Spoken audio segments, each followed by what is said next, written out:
Well, hello, Charles. Welcome back. I'm excited to have this very exciting and very mysterious conversation today with you. I'm going to welcome you back. And Well, it's good to be back, and I'm excited to see where the conversation takes us today. I feel like I'm a little less idea where we're going, and that's always fun, right? absolutely, yes.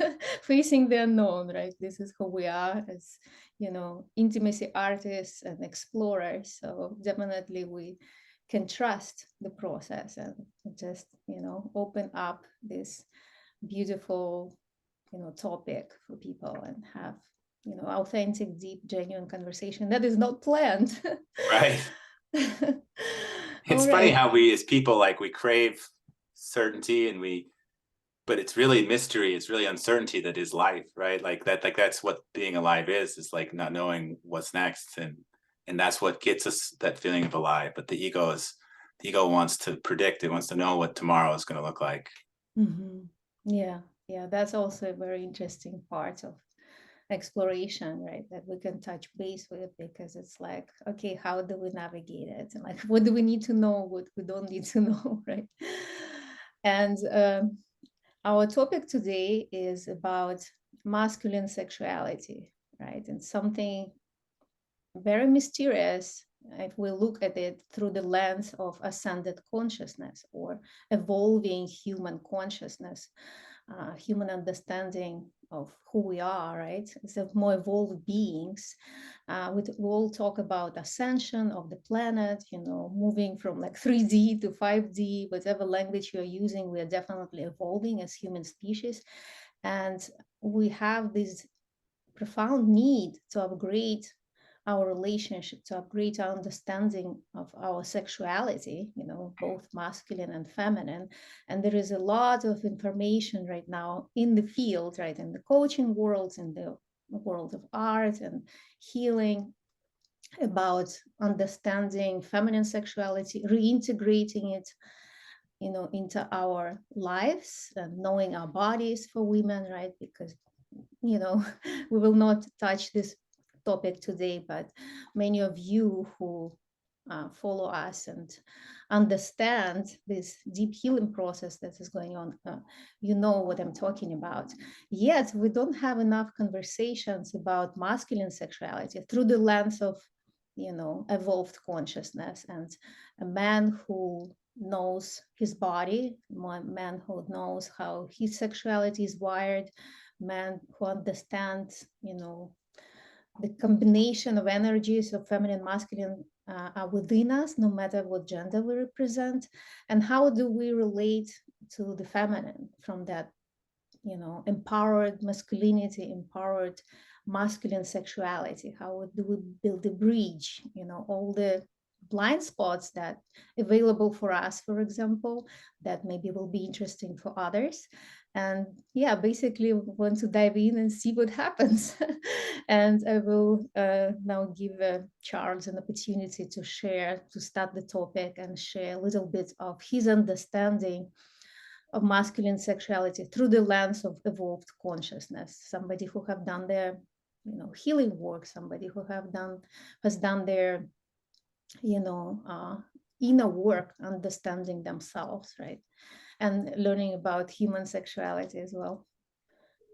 Yeah, no, I like the way you phrase that, and I kind of chuckled because I've spent the last year talking mostly about masculine men's sexuality and studying that, and learning about, in a lot of ways, like a lot of the course that I took had a lot of academic focus in learning about experiences far beyond my own experiences and what's happening in the world. And what I think we're seeing right now is something that you always see when there's an evolution forward, right? Like when there is a kind of a drastic move forward out of an old paradigm, there's also this heavy backlash, you know, of the old paradigm. And as is, typically the case, as you said, like the feminine, the feminine ascension has been leading the way, right? Like we are in the midst of for all of the bad things happening in the world. Like, I think we've both will attest that we are in the midst of a complete awakening. You know, women on large scales are suddenly waking up and saying, you know what, this doesn't work for me. This old way of being where I had this strict little box that I have to sit into does not work for me. And women have been doing a lot of that healing work. You know, they have been, I mean, like the work that you do, they're reclaiming their power, and they're doing so in a way that you're seeing this huge backlash, right, from the other end of the spectrum, right? And I think we kind of talked about the term toxic masculinity, and the only reason I don't like that term is just because I think we have a tendency when we talk about men in the public space to sort of throw them away. You know, like we highlight the shittier men in the public sphere, or we highlight the abusive men in the private sphere, and there's this sort of attitude of like, just toss them into the garbage can, right? And understandably so, right? Like the behavior that we're talking about, right? Like the unhealed masculine has the capacity to cause far more destruction to the world as a whole as the unhealed feminine. But it doesn't really leave a man who is feeling incomplete, who is feeling, you know, pulled in that sort of direction of, you know, what this term called the manosphere, right? Like a lot of these bad actors who are sort of taking advantage of this, it doesn't really leave them with any guidance. It doesn't really leave them with anywhere to go. And, you know, that's one of the areas where I feel like I have kind of, you know, as I've been, you know, getting ready to actually start working with people on a regular basis, you know, after past the couple that I had worked for as part of my course, and thinking about like the specific types of men that I feel I have the capacity to help the most. That is one of those men, you know, like there is a desperation in the world, right? You can feel it, right? It's what drives people to seek out sex coaching or intimacy coaching, or, you know, it's a huge industry of that. And that desperation is, you know, to feel like men, to feel powerful, to feel masculine, right? Like it's almost like for so long, I think there was such a dimness to the consciousness that nobody was even really aware of what they weren't. And now that we're sort of breaking through that, we're this layer where it's like there's so much stuff in the space. It's like showing up this way is toxic, or showing up this way is this or that. And so there's this kind of like suddenly like this awareness growing of like, oh my God, the life that I've been living, the paradigm I've been in is so small, and I have no idea what to do. And there's a lot of people in the world who are taking advantage of that. You know, the Andrew Tate is a great example. I saw, so he was on my mind because I saw this thing online recently where he was arguing with Greta Thunberg, like just men who are pitching to these vulnerable, desperate men this siren song of you can feel the way you want to feel, empowered, masculine, sexy, through the means of manipulation and coercion, and truly at this base, like by dishonoring and degrading the feminine, right? And so I think it's like it's really easy when we look at the extremes, or we look at the people who are really out there just being terrible people, to miss the vast majority of people who are just kind of lost and confused and don't know where to go, right? And that's where that's what kind of like so passionately drew me into this work, you know, because I feel like that there are men who want to be better. And if people like me, you know, and I feel very strongly that we need more people doing this work, right? Like it's really easy to see like the big names online that have, you know, 1 million followers or whatever, and be like, oh, well, they've got that kind of, like it really takes like a village to change the consciousness. But that people like me in the work that I'm doing right now can reach people before they get too far down that path, right? And I also have, I mean, and you probably, I'd love to hear your perspective on this because you work with a lot of women, and I go out with a few women and listen to them, and I'm sensing the same desperation in the feminine, in women, not necessarily. I mean, there's also this desire to become more embodied with their own feminine, but like the same desperation to meet men who know how to show up and hold this masculine space for them in an intimate setting, right?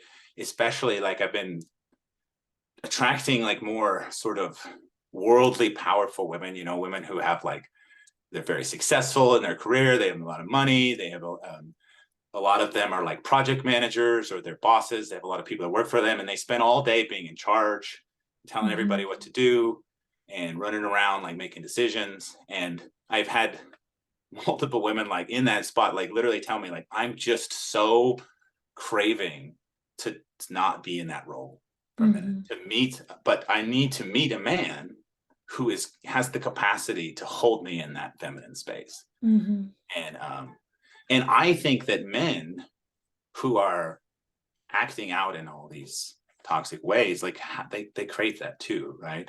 And again, I think it's important, you know, to say that we're talking in a very binary basis here, and I do not believe the world exists in a binary. You know, I think that like I am to believe in trans and non-binary, you know, activism, because I think it's just really this idea that people know their own heart better than other people. But in my experience, and I think in the majority of people that I encounter, they do have that binary. You know, like I was born male, and I feel very aligned to a masculine polarity, right? And to find that fulfillment in me, those are the needs that I need to embody. You know, and like I was recently like with a newer partner, and you know, she was kind of like, we were in the middle of it, and she's kind of like, what is it that you like? And I was like, I like this feeling right here of having someone surrender into me, right? Like that's a powerful feeling, you know. And I think a lot of people want that feeling and are trying to force their way into it rather than learn how to show up in a way that invites that, if that makes sense. Oh wow, this is something you found it very powerful piece here about surrender and the relationship, the dynamics between like masculine and feminine, and this desperate desire and need of the successful women who actually embody also a lot of masculinity because of the system that we're performing, you know, creating business. Most businesses still run in the masculine way, even when, you know, we do the beautiful work and healing work. Our system, societal systems and structures, economical systems and structures are still based on old paradigm, right? And we're kind of, in a way, we're kind of forced to operate on that level. So that puts us in a position that we have to be in a masculine. We're like powerful business owners or like corporate, especially like in the corporate world, you know, there's still a lot of that energy.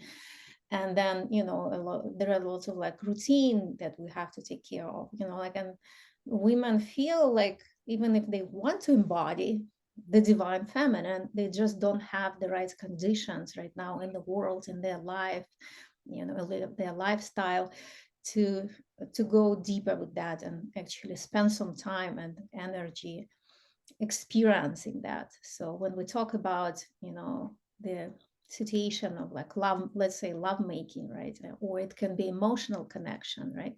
When a woman can let go of her defenses and open her up and feel safe enough, it's also not on the level of, on the mental level, it's on the level on the body, and it's on level of the emotional body, right? The energetics, when she can actually experience that feeling of surrender to empowered masculine and being held in this beautiful healing space, this is priceless. And you know, and many women don't even know how it feels. So it's about like even like introducing the feminine to this beautiful healing space, being held by empowered masculine, that it's safe to surrender, it's safe to open up. And this is usually, from my experience, like working with women and also working with couples, very, very interesting topic as well, because then you can be on, you know, you can facilitate the process from both sides. This is the most powerful emotional breakthrough for many couples, and talking about women, for many women that they have never experienced before in their life, and the ancestors also, of course, didn't experience anything like that, because it's been like buried under that layers of old patriarchy, right? It was not just available. And like now we actually have an opportunity. The whole energetics of the planet now opened up enough to allow us to find this experience, right? And if we desire to find, because it's another step of healing, right? We can heal on our own and do our embodiment tantric practices and feel great in our body.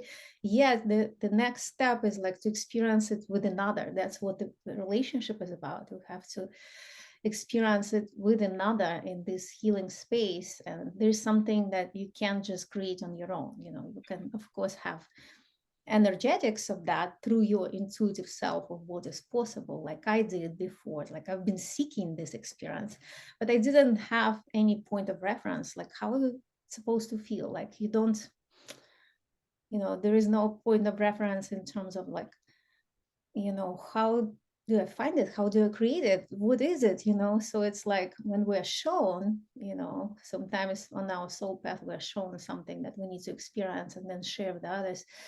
This has becomes really huge. For me it was like the biggest breakthrough probably in my entire life. It's like mind-blowing. It's like, wow, the energetics of it and the feeling of it. It's like, wow, this is definitely needs to be brought forward and shared with others, because this is who we are and this is how we're meant to relate to each other. So this beautiful idea of like surrendering to the masculine and the masculine holding space, um, this is a beautiful concept. And of course I believe, you know, once you go deeper and create the container for this exploration, for this healing process, it can be both. That, you know, many times the masculine also opens up on the emotional level, and you know, people can cry together in like whole space with each other. There's like huge emotional breakthrough, which means also huge energetic breakthrough to the territory we haven't been before together.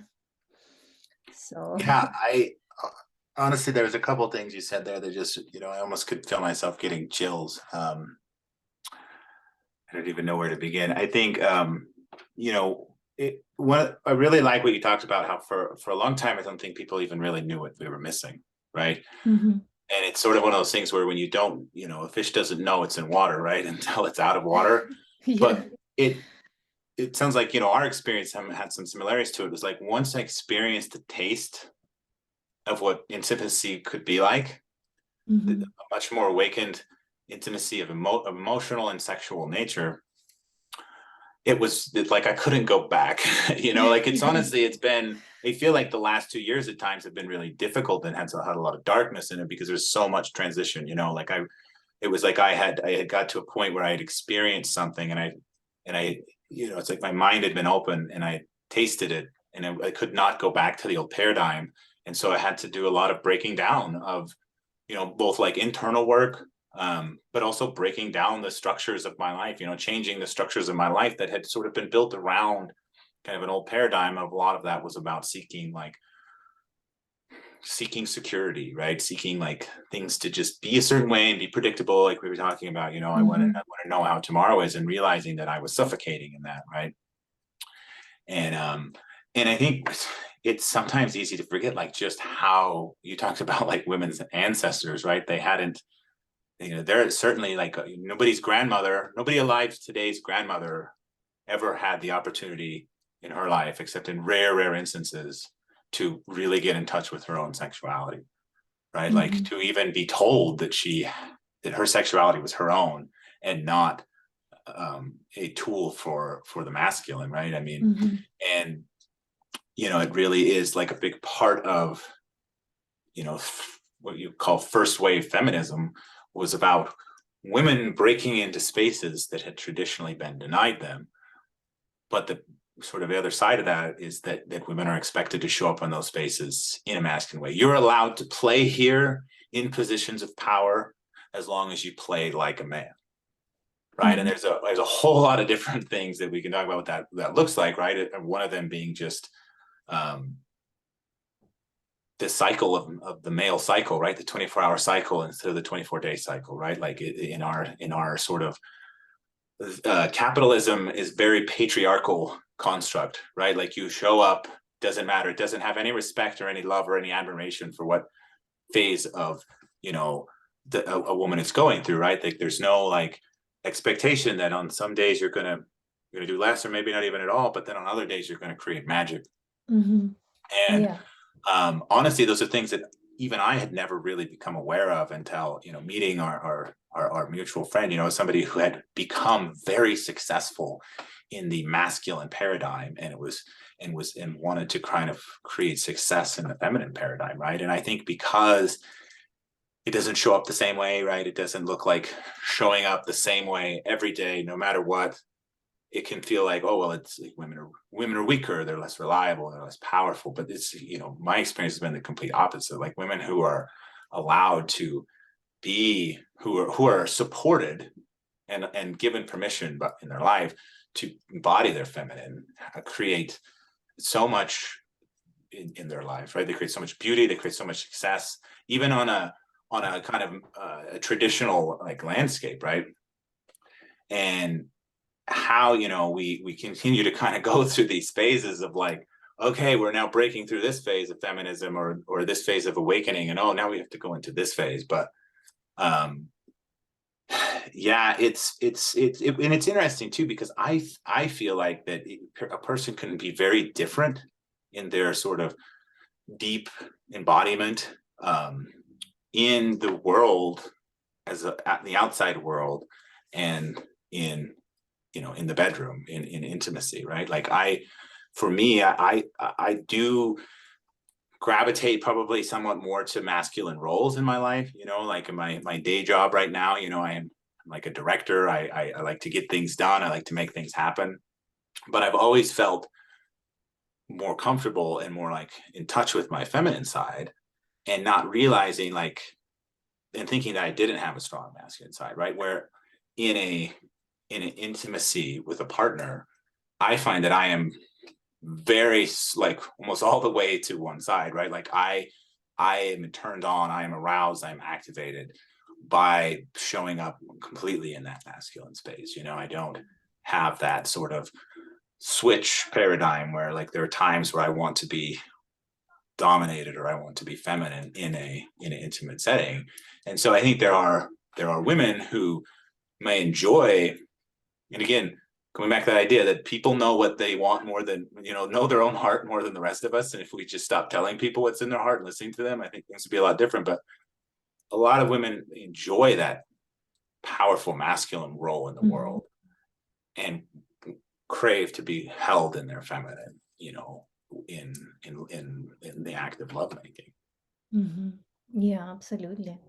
Yeah, I was curious actually to ask more personal question if you're open to it, because you kind of mentioned it, and I feel it will be helpful to for maybe women and men to tune in into the energetics of this experience, right? When you said that you really enjoy hold space for the feminine, like in love making situation, right? In intimate situation, and both energetics and emotions and physicality of it.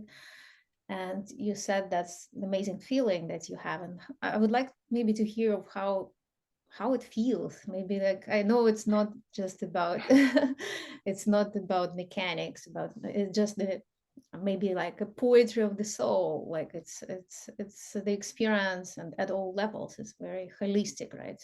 Mm-hmm.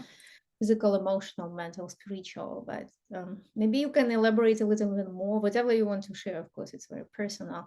But I remember that moment when I first experienced it myself on the feminine side, and it blew my mind. It was like, oh my God, how is that I didn't experience it before? And then it was like I was in my whatever late 30s, whatever.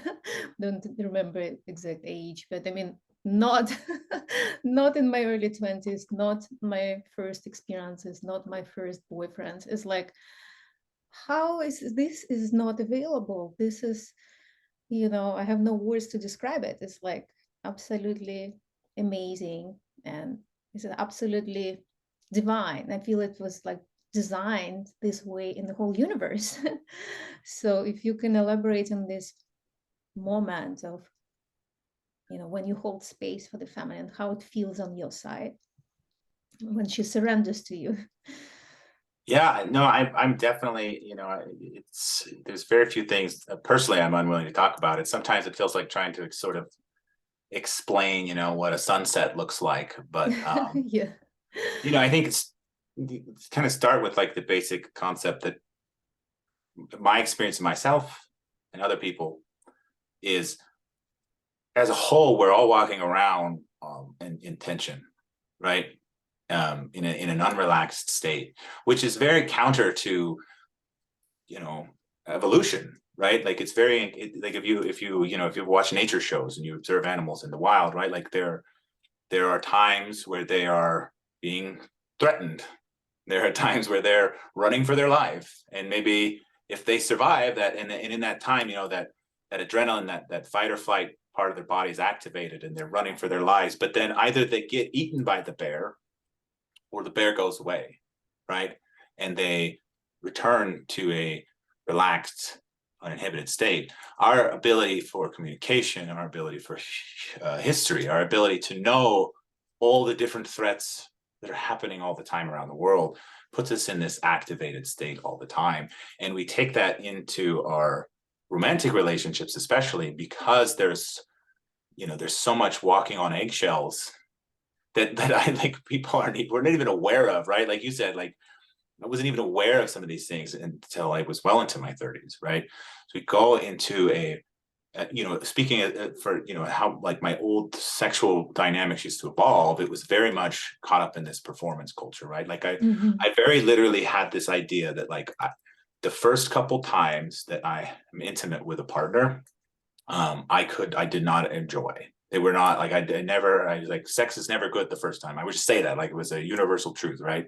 Because I was going in with this idea that I like the first couple times are about me proving to you what I can do. And then maybe later on I will allow myself to actually enjoy and be in the experience, right?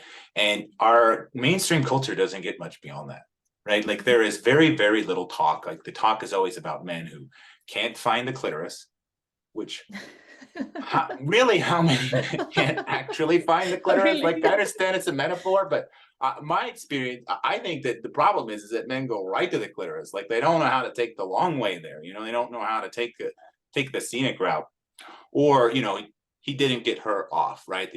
I learned, one of the things I learned about was this thing called like the orgasm gap.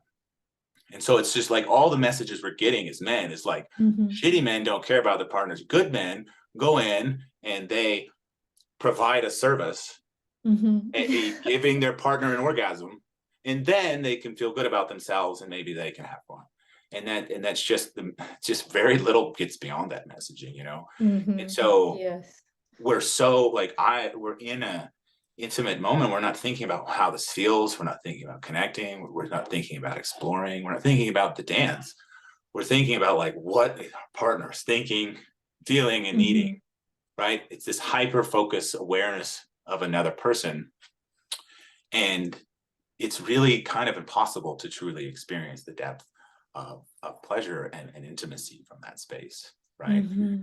And so, and as like you said, I one of the things I love about what is happening right now in the world that isn't necessarily about sexuality, but is adjacent to it, is this like complete explosion of embracing in like mainstream psychology and psychiatry this idea that like what we really need to spend more time on is what's in the body. There's so many different modalities now that are solely Mm-hmm. about somatic treatment of the body. I even ended up going back into therapy myself because I felt like I had intellectually like figured everything out. Like there wasn't much more to learn. But there's this new modality called IFS, which is, if it's just a really powerful, beautiful thing, right? But I was listening to this podcast about it, and the woman said, I have a really fast mind and a really slow learning body. And so we Mm. could go into a sexual dynamic. We can be like, okay, I'm ready to engage here, but our body's not, right? And Mm-hmm. and then we can get stuck in kind of this triggering loop where it's like, oh no, I'm not feeling how I need to be feeling, which just creates more tension, Yeah. more shoulds, more Mm-hmm. this or that. And so the work of having better sexual experiences, having more better intimacy, as you said, it's like very little about the mechanics, you know? Like, yes, it is important at some point to know how to stimulate a woman's clitoris if you're going to help her get to a higher level of pleasure. But you know that like there's not it's not as that complicated. You know, there's a Mm-hmm. little bit to learn, and then there's a lot of, you know, feeling and intuition. It's the tremendous work to help ourselves and our partners let go of all that tension in our body Mm-hmm. and get to this Yeah. place of just feeling like almost like childlike, right? Like just playful, just Yeah. relaxed. Like there's Mm-hmm. no longer something I'm supposed to do now. I'm just supposed to be here and feel this feeling and share this experience and be conscious of my partner, but not, you know, hyper conscious of them. And I had this experience at a kind of it was called a conscious kink workshop.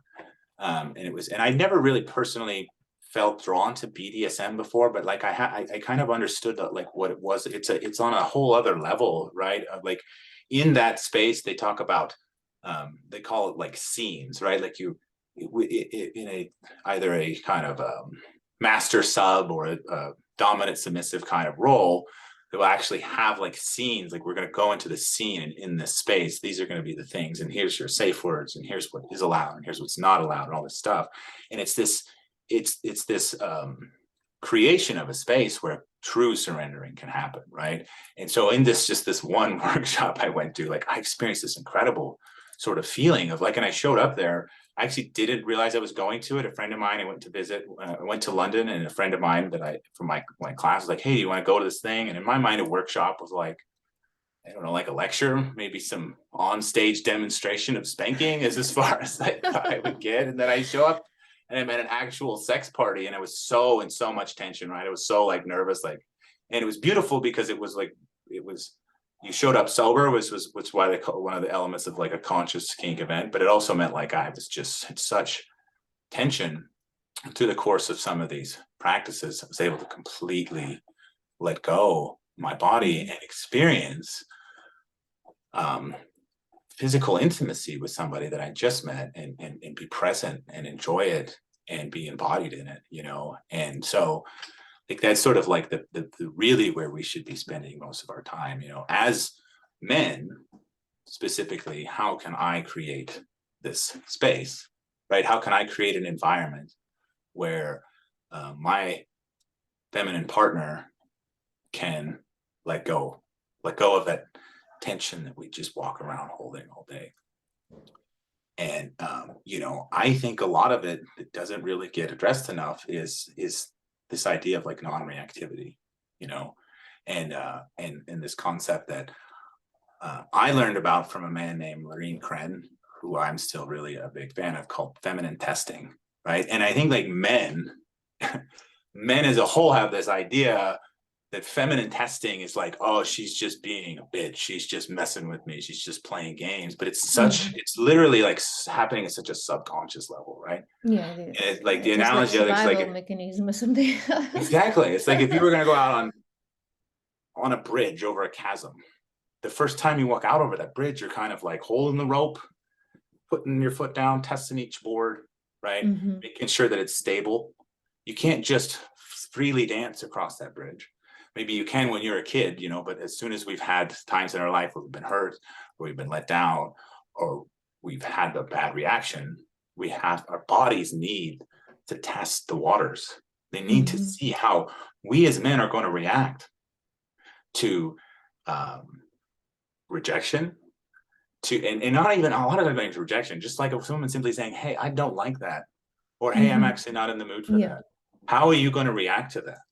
Yeah, you exactly. That's can't a very you important can't get piece. Yeah. past that. Like our body needs that, right? Mm-hmm. And having patience for that, you know.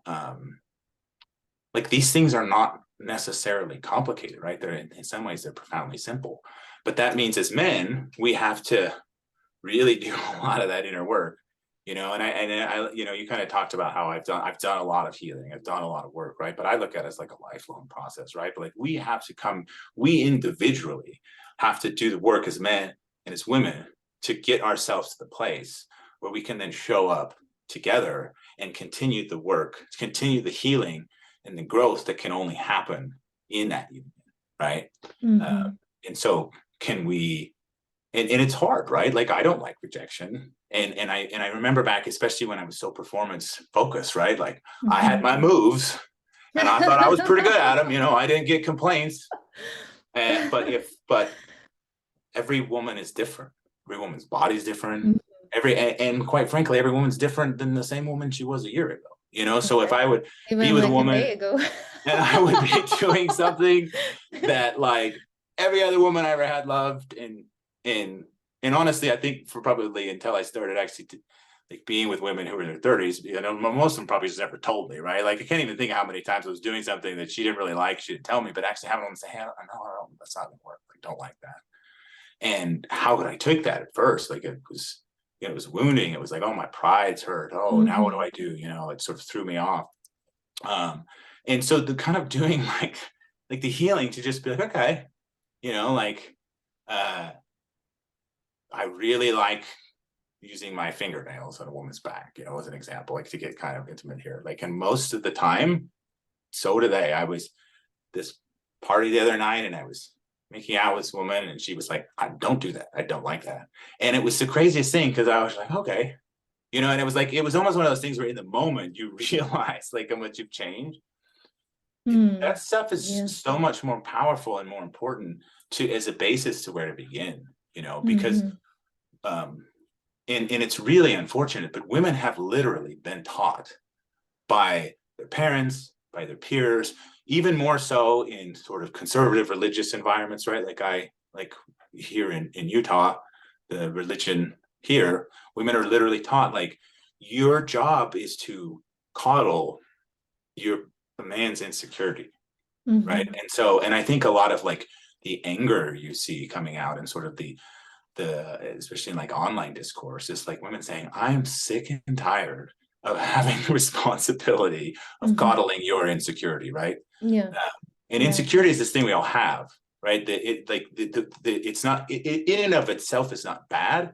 In and of itself is not destructive. It's our denial of it. It's our unwillingness to face it and accept it that causes it to control us. So, Yeah, exactly. um, And take so to get back to your responsibility original for that. question, it to be with a woman and feel her body uh, accept me, feel her body relax into me, like just Mm. energetically and physically fall into my arms Mm-hmm. is like that's just like it's literally getting like tingling in my head just talking about it, right? I Because feel that's a it too. feeling of like I am embodying Mm. my ideal right now. I am Yeah. showing up in a way that I want to show up.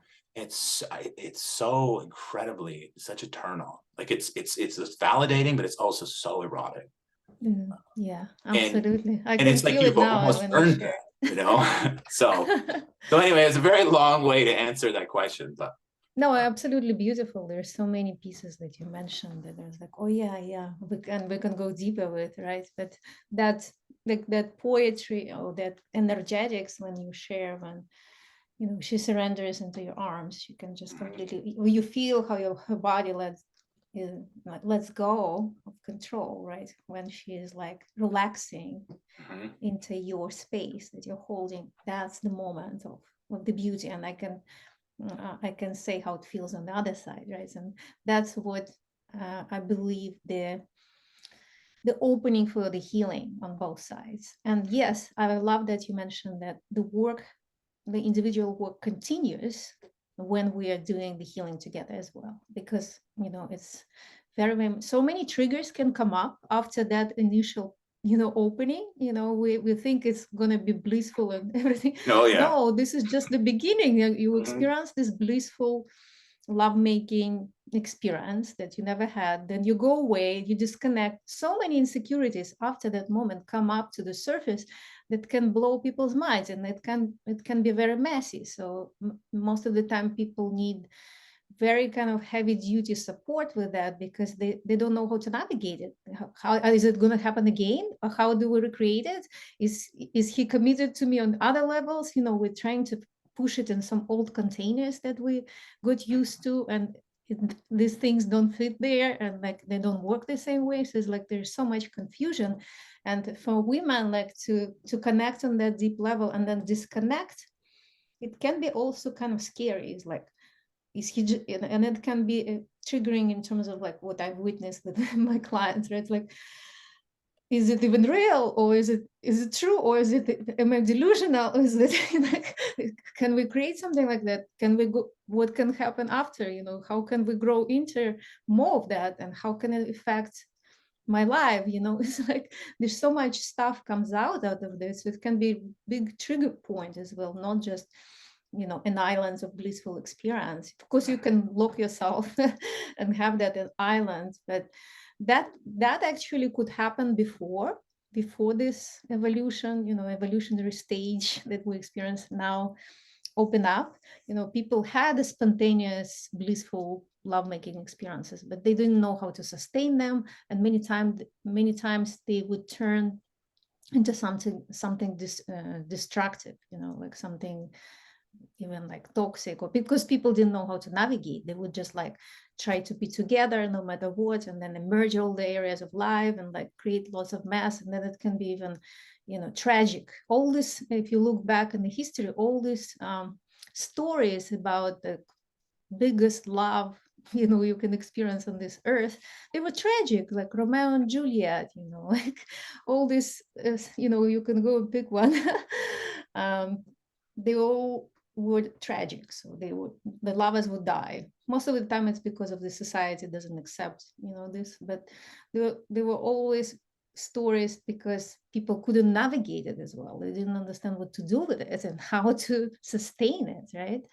So this one was very important, and when you shared this piece. And then what I loved, another piece about how to get out of here and performance mentality, right? The mindset of performance and what to do right, and then feel great about yourself, kind of ego-driven sex command, which is like so common. Is like, oh my God, it's everywhere.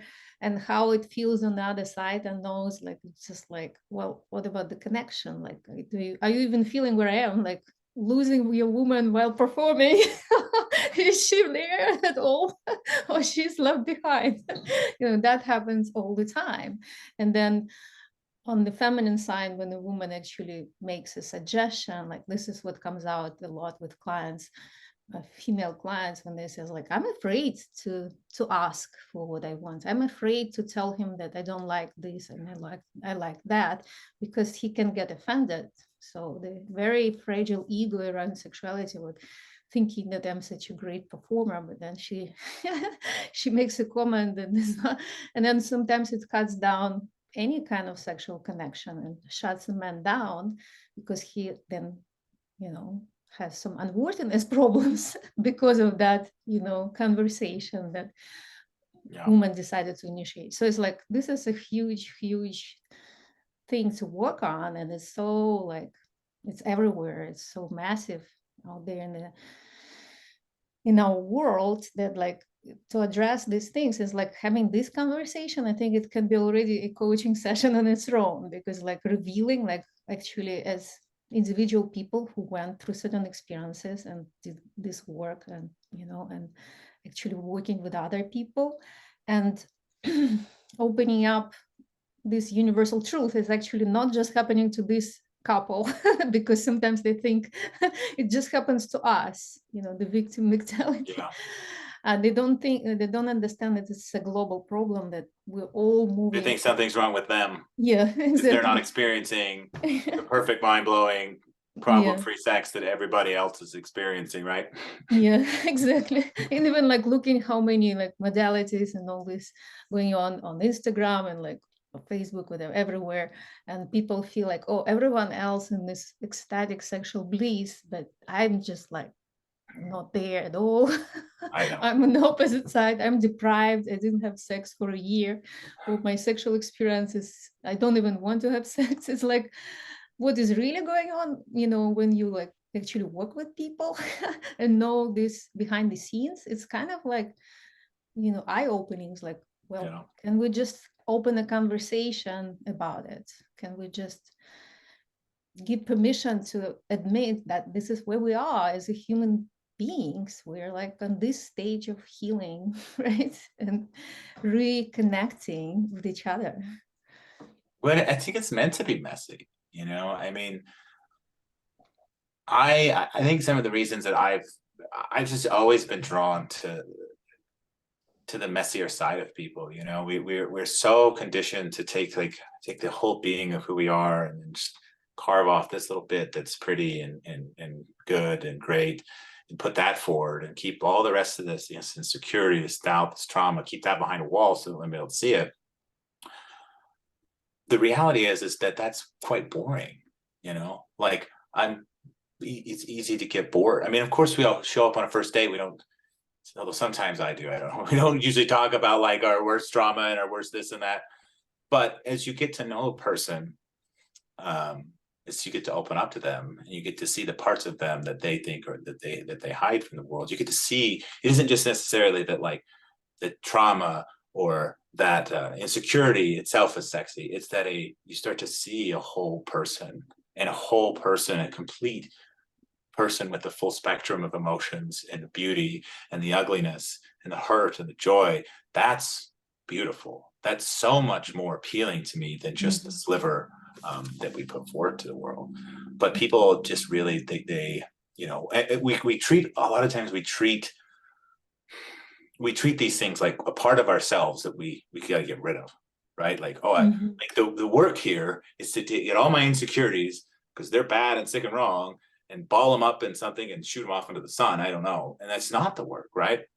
I was kind of going back Mhm. to that like IFS thing. Like one of the principles of that is no bad parts, right? Like all the parts that are showing up for us, whether or not they're working for us now, they're showing up for a reason. They're trying to help us. They're trying to protect us, and they're a part of who we are. And we can love them. We don't need to hate any part of ourselves. Mhm. And the more resistance we give to any one part of ourselves, the more power we give it. So as we start to say, that's why I kind of come back to this idea, like insecurities themselves are not really bad.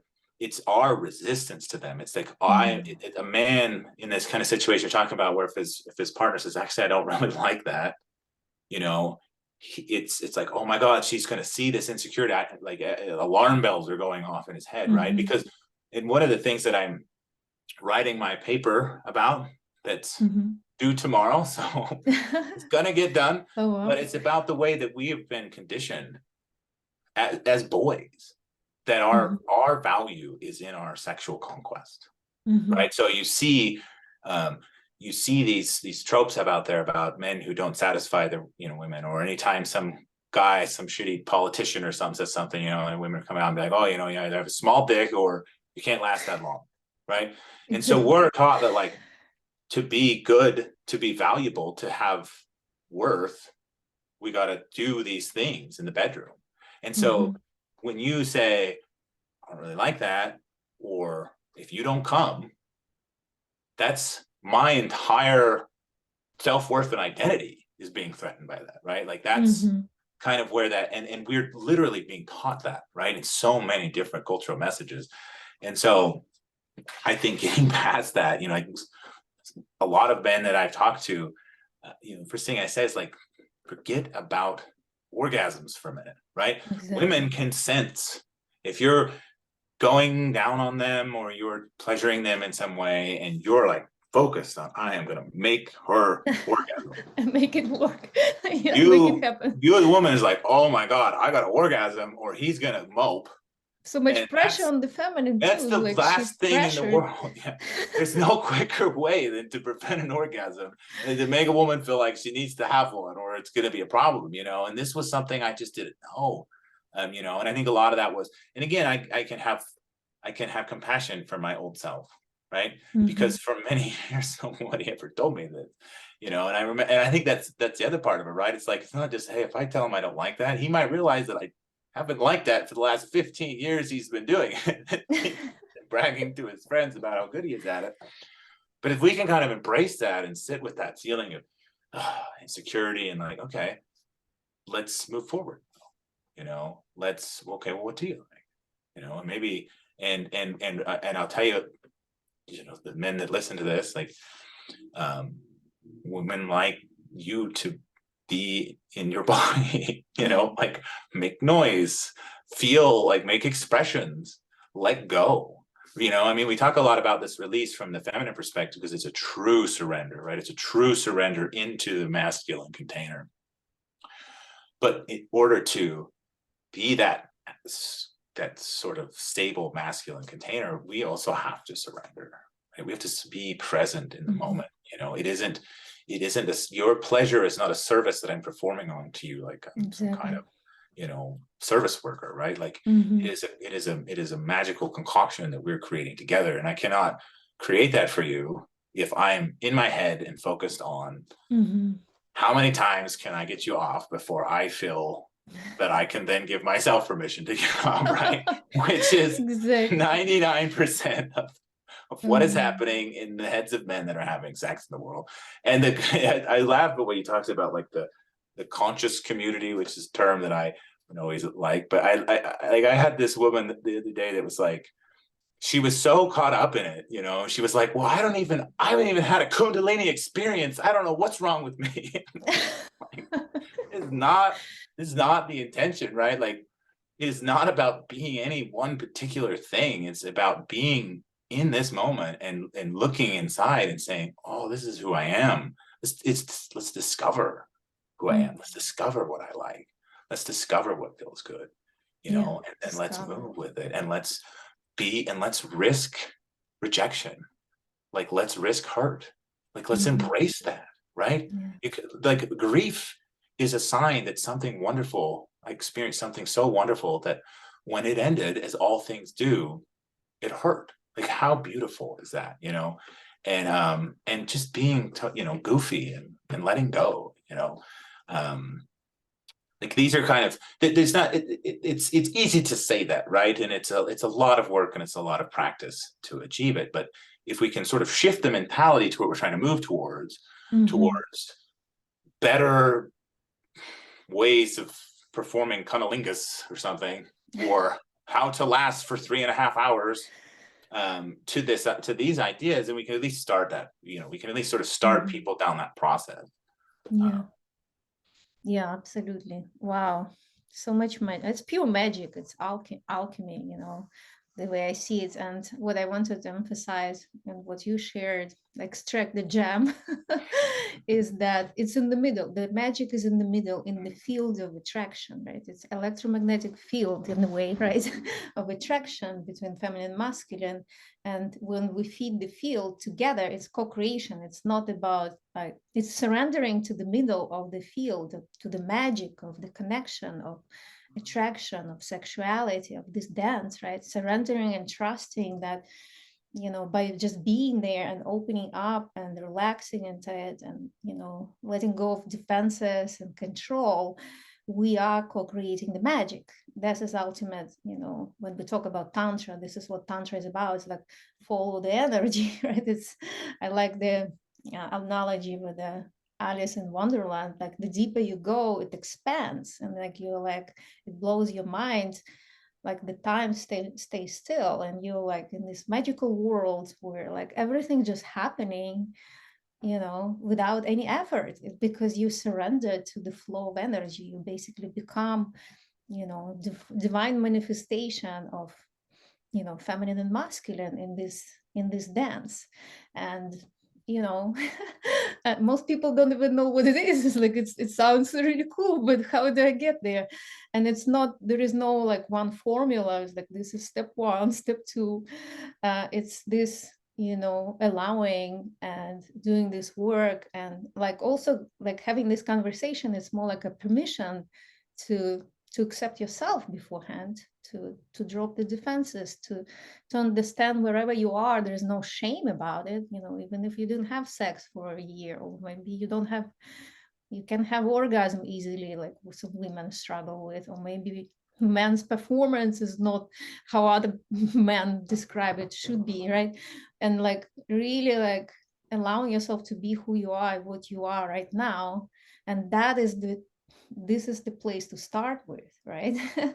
And like meet another in the same space, in complete acceptance and freedom and exploration and discovery. That's always it about, you know. Well, and it takes courage, right? Because we're not having that, we're not taking it to that next level without vulnerability, right? Without risk, Mm-hmm. as you talked about, right? Like, I can't tell you how many times in my life I thought, oh man, I am so healed right now. I am happy. Everything is great. And then meet somebody and catch a feeling for them. And all of a sudden I'm like, whoa, no, there's shit come back from. But that's,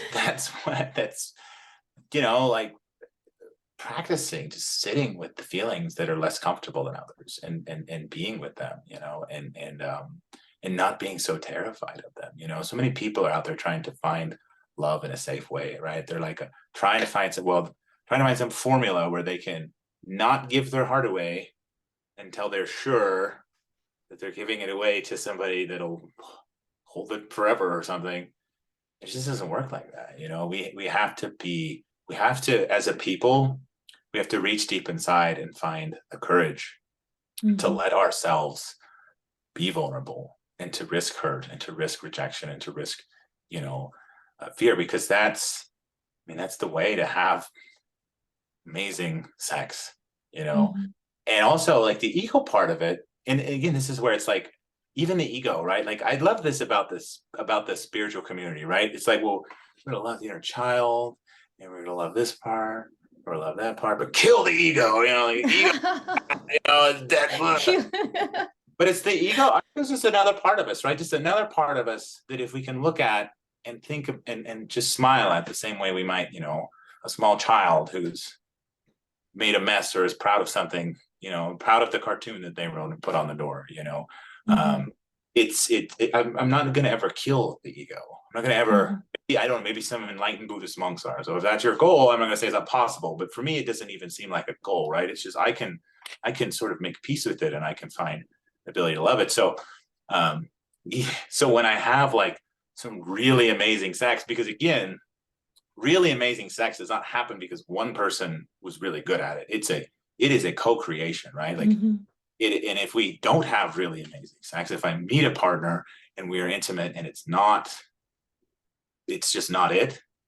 It's, I'm getting better and better at realizing it's not because I did anything wrong or you did anything wrong. It's just we Mm-hmm. aligned. Mm-hmm. We didn't create magic at that time. Mm-hmm. You know what I mean?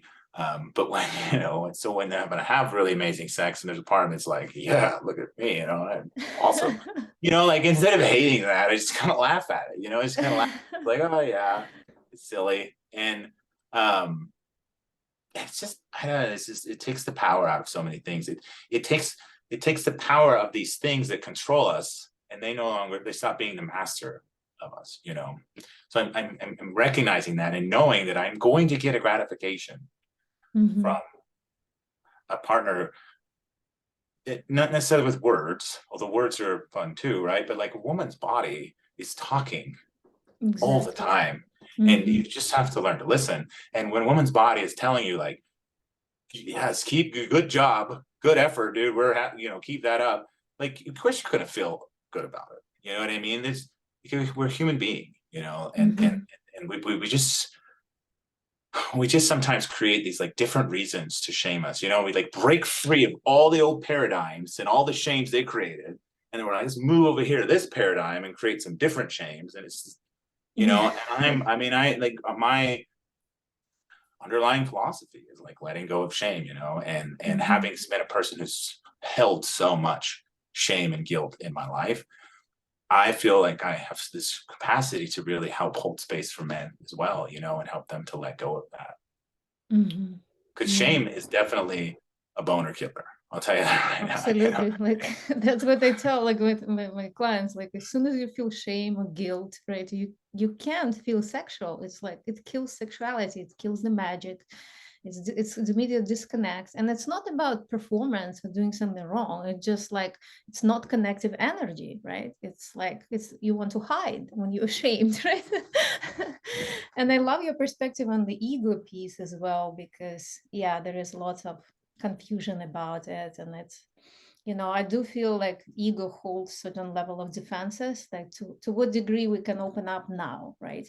And like we have to honor that ego that holds those defenses, especially when we become aware of them. It's like, yeah, I want to go deeper, but I don't feel I'm ready. That's what ego is about. It tells you, it's like, you're not ready to dive into this, or you're not yet connected to that person that they can completely relax and surrender, you know. And you don't need to figure it all out right away, or like make it right and wrong. You just accept the way it is, and that can be a beautiful moment of connection. Actually, as soon as you know, become aware and bring it on the table with your partner, like with whoever you're with, you know, exploring this magic, it's already magical to just be vulnerable enough to bring it up. And then it unlocks another person's, you know, insecurities, and allow them to admit, this is where I am, you know, yeah, I'm not, we're not dropping there in the magic field. So what, like, let's sit here, let's explore what is right now, right? What's real? Like, this is the question that, you know, in my world, in my intimate universe, working with people, this is the question to ask, you know, what is real now? You know, and that unlocks the magic automatically. It's like, okay, even this feeling, even in this, admitting these insecurities, you know, opening up and saying, you know, sharing, it unlocks the magic already. So that's kind of a magical key, but it does require courage. And Definitely. it's befriending your ego, that is your kind of gatekeeper, right? Yeah, you don't want to open up when you're not ready, or with a person that you don't feel that connection, you know, on your somatic level or emotional level, right? Yeah, and you said just trusting our body, you know, trusting ourselves, and we don't have to get there in one day. We don't have to get there in one session. You know, we can, like, there's nothing sexier than just feeling permission to stumble and to make mistakes and to experiment. You know, like, God, because we just have so, especially in the bedroom. You know, we're just taught, and we just walking around holding these, like, I gotta get this right. I gotta Mhm. do this a certain way, you know. And Yeah. it's like being like, let's just play, let's just experiment, let's just see, and recognize that we're going to do a lot of stuff that's not going to work out, and we're going to have some times that are, and we're going to have some times that are, you know, going to be struggles, and we might have sessions that suddenly turn into crying, Mhm. and that's it, and then that's rough, you know, and like, great, you know, just like embracing what's real for us in the moment, Mhm. you know. Like, I think one of the biggest transformations for me, you know, I think we talked about this in the last one, but just this idea of like, if there's some disconnect with what's in here, with what feels, what I'm feeling, and what the world, or out, either the world or the programming in my mind from the world is telling me I should be. I used to think there was something wrong here. I used to be like, okay, I'm up here. I know this feeling is wrong. I need to fix it, right? Rather than just being like listening to it, be like, maybe for whatever reason, this, either this person is not somebody that I'm meant to be intimate with, or maybe it's just not meant to happen today, and that's Mhm. okay. That Yeah. doesn't mean I'm failing. That doesn't mean I'm stepping back. That doesn't mean I'm unattractive. That doesn't mean I'm undesirable. That doesn't mean that tomorrow might not be a completely new day. You know what I mean? Mhm. Um, it's It doesn't mean so, that the relationship doesn't work. Sometimes people think that no, and I they mean, when we can't. get into like, when we get into that space of freedom, Mhm. embodied freedom, like, it's not hard, like the pleasure and the magic, just it happens, you know. It happens like when we go, like, let's have an adventure, right? Like, go have an adventure. Ask any person, like, the best memories of their life, right? And it was like one that could have been one of the worst memories of their life, right? That's what made it, that's what made it magical, Yes. you know. I remember, like, me and my son went to this trip to Hawaii, and we got stuck coming back on the this, like, coastline trail, and it was pouring rain, and it was sketchy. Like, we almost missed the bus, we almost got flooded, and like, that could have been the worst experience ever. But like, when we came back from the trip, that was the most memorable part of it. You know Mm-hmm. what I mean? And so it's like going into lovemaking that same way, like this could go all kinds of different directions. Like, I don't know what's going to happen. And rather Mm-hmm. than being like, oh shit, I don't know what's going to happen, being like, I don't know what's going to happen. How exciting is Exactly. that? You know, it's just like a different mentality, but Mm-hmm. it takes time. You know, it takes a lot of time and patience with ourselves and with our partners. Mm-hmm. And by the way, I think this is the key of keeping it alive for years and years and years. Let's say somebody chooses to have one partner, many people crave to have a life partner or a partner, consistent partner that you commit for for now and kind of you can. I mean, it doesn't need to be like the marriage is like absolutely and no way other. It's more like, yeah, this is who I love. This is who I want to be, and let's see what happens, right? Yet, when people get into that space, they often start, project all these expectations. Oh, we had such a great sex, so let's expect it's going to be exactly like that. Versus like, no, we don't know what's going to happen this time, and we had all kinds of experiences and let just keep our open minds and open heart, kind of a beginner's mind, without like expecting that it's going to be this top experience like just like that, not to hold that point of reference as an absolute, I would say, Yep. to always have space for surprise. When we leave space for surprise, this is when we keep sexuality alive. Because I like to say sexuality is like wild animal. If you try to tame the wild animal and expect your wild animal to perform these tricks every time you want, or like do certain things, certain scenario, like it's not going to happen, and it's not going to be wild, and it's not going to feel like wild and surprises and adventures. So that's, I think, many people get trapped, even like advanced couples. Like I have clients who are therapists themselves and like work with relationship themselves, but there are sort of missing links in the old psychology or like the mainstream science, how everything is slow and steady and like kind of still based on old paradigm. And the magic is about like, no, you remove that. You show up like it's your first time. And it Yep. can be hard for people because of also, Well, the our science, culture. great analogy, right? Because science is like you experiment, experiment, experiment, experiment.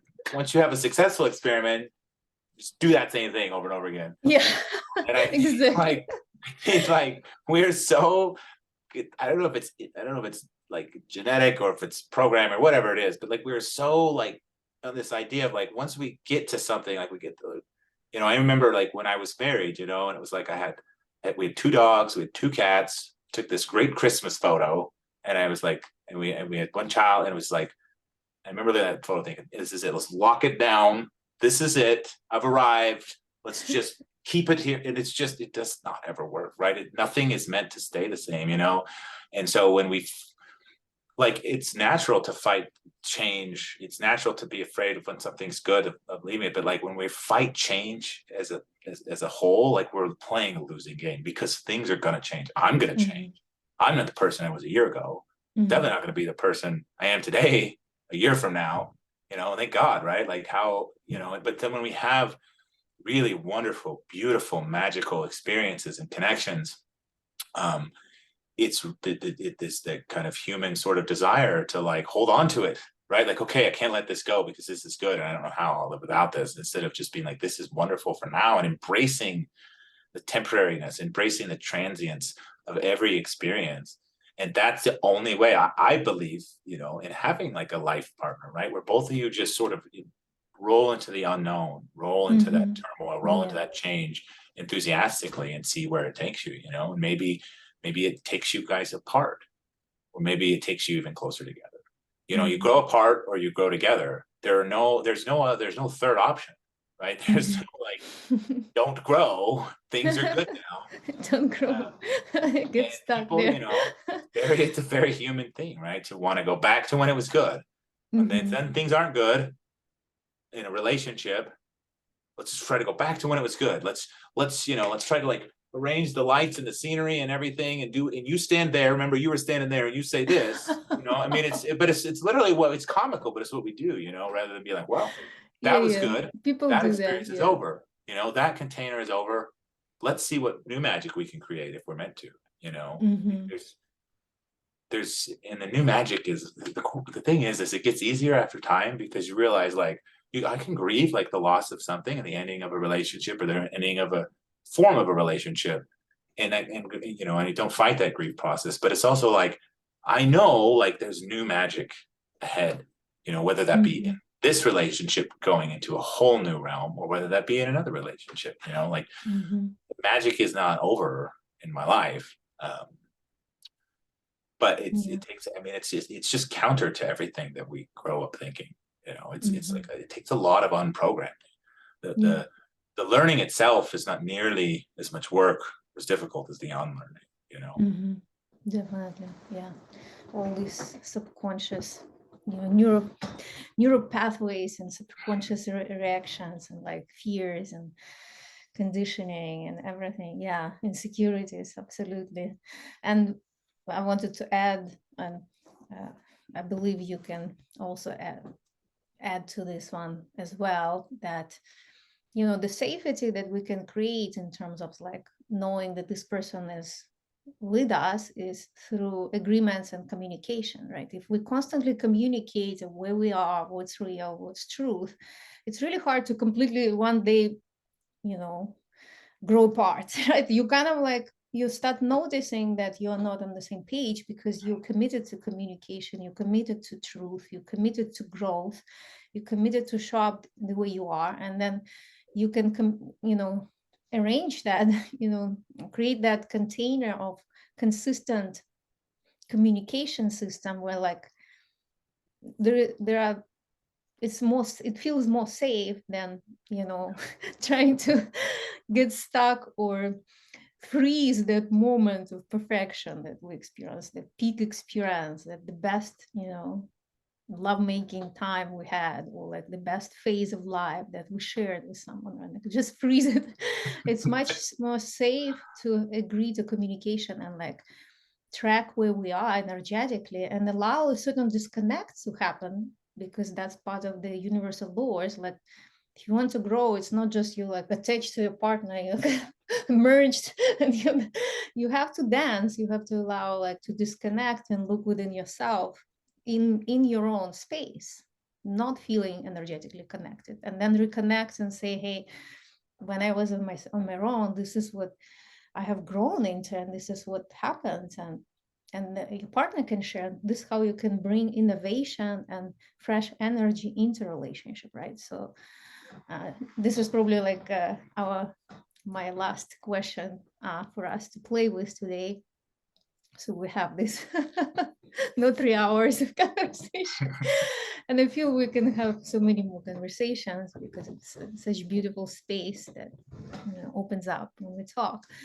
But I would like you to maybe contribute to this piece of creating agreements and communication to sustain truth and growth and exploration with our partner. Yeah, I love what you said about the communication part, because I think a lot of what happens to a lot of people, is um, they didn't get a chance to grow together because they weren't even really aware that they were growing apart. They were here, and then they were all the way over here, and they didn't even know that they weren't still here. And so people often, like so many relationships, and I can only imagine like the candid discussions a relationship counselor would have, right? Like so many relationships don't get there until they've gone so far apart that that it's really no longer workable, right? They become completely two different people and weren't even aware the other person was changing. Um, and so if you're communicating, if you're being authentic, if you're able to show up and say, hey, I'm feeling over here, I'm feeling over there, or I'm feeling pulled in this direction right now, but at least we have that opportunity. At least we have that opportunity. And you know, I look at what happens internally as I shift, what I become attracted to, and how that shifts, right? To me, reveals so much about like what is happening within me, and Mm-hmm. what I find becoming more and more attractive to me, and almost like like something I need to feel to really enter into deep intimacy with somebody is that they are fiercely committed to their own journey, that they're fiercely committed to them. You know, I don't want somebody to dim their own light to be with me. You know what I mean? Mhm. And that's hard, right? I mean, again, I know we talked about it endlessly on that first episode, but like that was what was so profoundly changing about that. It's like it's kind of cliche, but to say like I love you and I want you to be the most magnificent version of you, even if that takes you away from me. You Mhm. know, like if we can't show up that way, as terrifyingly difficult as that is, right? Then we've sort of doomed our relationship to that inauthenticity, right? Like we've created a space where there are certain feelings that are not allowed Mhm. to exist, and so they just grow and fester in the dark, you know. Mhm. And Yeah. and like I do believe that like I do believe in like old-fashioned romance on some level, like define partnerships that love that can last lifetimes, you know, but it only happens when we're both fiercely committed to following our own journey and supporting each other through that, you know, and managing and dealing with and sitting with our fears about loss, you know, because the reality is like whenever and this I think is even more so true for like men and women, right? Whenever a woman, it's to see in our current dynamic that entered into maybe, you know, you got married young, you both met and formed a bond under like an old paradigm, and now she's breaking free of that paradigm because again, once you've had a taste of, you know, a new way of thinking, you can't go back in that box. It's so threatening to a man.